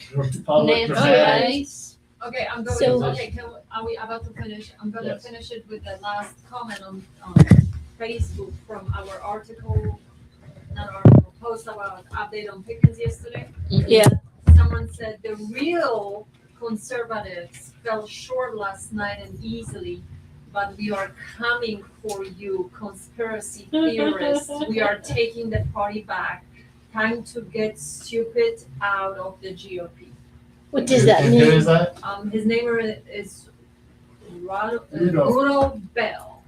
I don't know who that is, but heard that obviously he is part of True and oh, a former reporter. You can put the weapons on here, I'll take Oh, well. Oh, there you go. Former reporter, Greenville uses, they're the real conservatives. Right. And I don't know, I mean, That's gonna be fun. if you can't win, when the state party is running your convention and running your reorg, and you still can't win, you know, how you gonna win when they're running? So. Threats. All right, we have a motion to adjourn. All Motion. right, Second. I need to capitalize on we're out of here. See you next week. that. We will be here over the weekend, probably tomorrow. We and need to put you what to I'm work. planning, because I I get want to sit paid. down there and Thank start you. mapping out Yes. some of the stuff. If anybody wants to I'm come gonna bring us and have another some box input of on it, but Kleenex. we're gonna be working on mapping out a plan That was really for shiny 27 with our stuff. membership and all that kind of stuff. So I'm gonna get out of bed and come over. I'll be in there. I'll be here by myself. Yeah. See you next week. Yes, sir.